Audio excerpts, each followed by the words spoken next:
حبايبي الحلوين عاملين ايه؟ يا رب تكونوا بخير. ما تكون تشوفي الحلاوه دي اللي احنا بنجيبها من المطعم دي عملناها ازاي. معناش بقى نجيب حاجات تانية من مطعم تاني. يلا تعالوا ما نشوف احنا عملناها ازاي.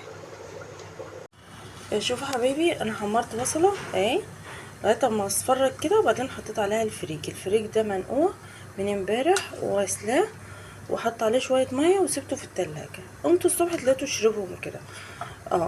هنقلبوها كده في البصله، وبعدين هنكب عليها شويه ميه وملح وفلفل وكمون بس، ونسيبها بقى لغايه لما يستوي كده زي الرز. حبايبي كده خلاص حطيت الملح والفلفل والكمون. هسيبه بقى شويه كده لغايه لما يشرب الميه بتاعته.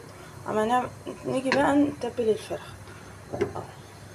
شو بقى حبيبي، انا اهو جبت كيس حراري، وديت فرخه انا غسلاها كويس وعصرت عليها ليمون، وجبت بصلتين كبار وحطيت عليهم ملح وفلفل وكمون وضربتهم في الكبة مع حبهان مطحون، وعملت الفرخة كده من تحت الجلد اهو زي ما انتوا شايفين. حطيت عليها البصل من جميع النواحي. هنبتدي بقى نحط الفريك اللي احنا طبخناه. شو يا حبيبي، انا اهو مليتها الفريك كله، واللي يخرج ده بيتاكل يعني. انت يوميها خففي الرز عشان ده انت مش هتاكلي الا ده من حلاوته يعني. وهنا انا في الحله اهيت حطيت فيها ميه وليمون بقشرها، وادخلها بقى الفرن. وهنا هربط الكيس كده اهي. هي ليها حاجه بتتربط بيها بس انا بربطها كده اهوت. ادخلها بقى الفرن ولغايه اما الميه دي تتشرب والفرخه تستوي عادي على فرن عادي على الرف عادي. وما تطلع بقى هنشوفها مع بعض هتبقى حلوه ازاي.